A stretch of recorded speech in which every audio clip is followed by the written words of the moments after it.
And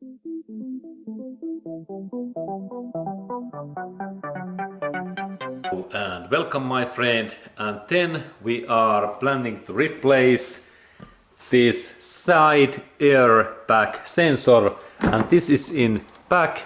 Next step is that I install my fingers in here and I pull out this cover in that way, and now this cover opens, and in here we can see this sensor element in this.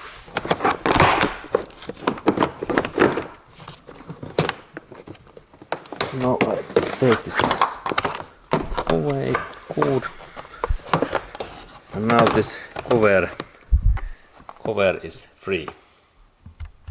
And firstly we have to remove this side cover in here, and this cover is easy to remove, that we only pull out, and in here we can see this side airbag sensor.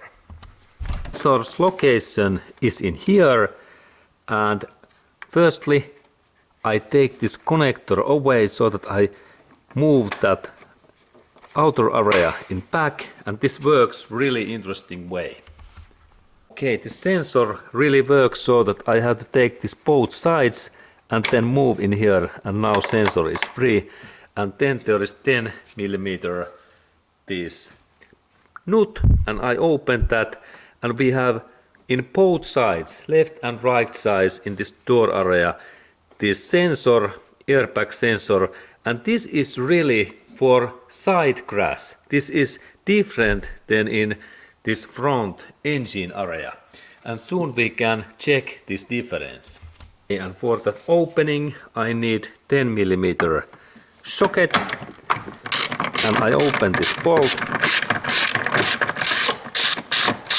and these bolts are easy to open in that way, and there is then this sensor, and we can go to look that closer.